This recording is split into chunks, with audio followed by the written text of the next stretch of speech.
সবাইকে job sell point YouTube চ্যানেলে শুভেচ্ছা। যারা চ্যানেলে সাবস্ক্রাইব করে আছেন ধন্যবাদ, এবং যারা ভিডিওগুলো দেখবেন তাদেরকে অনুরোধ করব সাবস্ক্রাইব করার জন্য। আজকে সিভিল সার্জনের কার্যালয়ে যে নিয়োগগুলো হচ্ছে, বিভিন্ন পদের নিয়োগ হচ্ছে, এর পরীক্ষার প্রস্তুতি সম্পর্কে আলোচনা করব।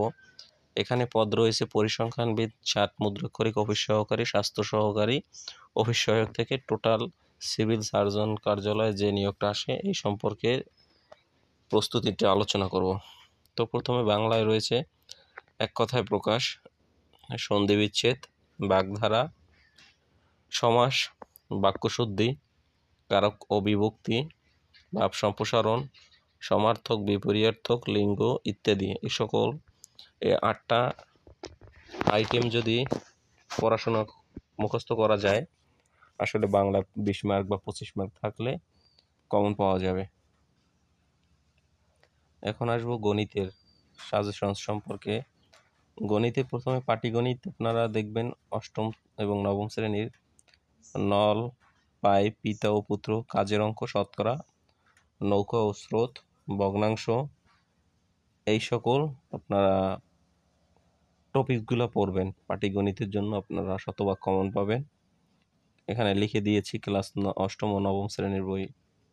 বীজগণিতের মধ্যে রয়েছে মিডল টার্ম, সমাধান রয়েছে, যে অষ্টম ও নবম শ্রেণীর বইয়ে সমাধানগুলো রয়েছে ওই সকল করবেন।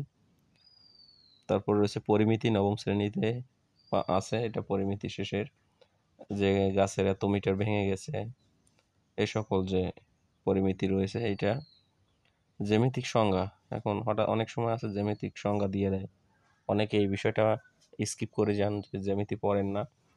তো জ্যামিতির সংজ্ঞা আসে, সামান্তরিক থাকতে পারে, ট্রাপিজিয়াম থাকতে পারে, এই সকল বিভিন্ন হঠাৎ করে 2-4টা দিয়ে দিলে 5 মার্কের 5টা। তো যারা এই সম্পর্কে ভালো জানবে তারা চাকরিটা হয়ে যাবে, কারণ 2-1 মার্কের জন্যই চাকরি হয় না। তো এইটা হচ্ছে গণিতের সাজেশনস, এইটা ফলো করলে আশানুরূপ ফলাফল পাওয়া যায়। এখন ইংরেজি সাজেশন সম্পর্কে যেটা বলবো সেটা হলো ট্রান্সলেশন মাস্ট, এটা থাকে, রাইট ফর্ম অফ ভার্ব এটাও থাকে, আর্টিকেল থাকে, ন্যারেশন মাঝে মাঝে থাকে, ভয়েস চেঞ্জ 80% পরীক্ষা থাকে, প্রিপোজিশন থাকে, প্যারাগ্রাফ থাকে, ইডিয়ম অ্যান্ড ফ্রেজ থাকে, সেন্টেন্স কারেকশন থাকে।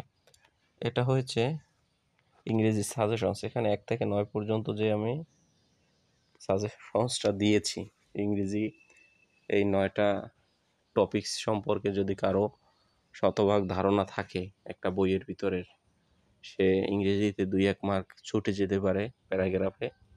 তাছাড়া শতভাগ মার্ক সে কালেক্ট করতে পারবে।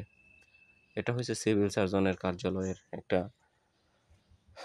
লিখিত পরীক্ষার প্রস্তুতি সম্পর্কে। এটা সিভিল সার্জন সহ 11 থেকে 20 গ্রেডের সকল পরীক্ষার জন্য এই সাজেশনসটা কার্যকর। সুতরাং যাদের চাকরি দরকার সিভিল সার্জনের কার্যালয়ে, আপনারা এই টপিকসগুলো শেষ করবেন, দেখবেন যে খুব সহজে একটা সরকারি চাকরি পাবেন।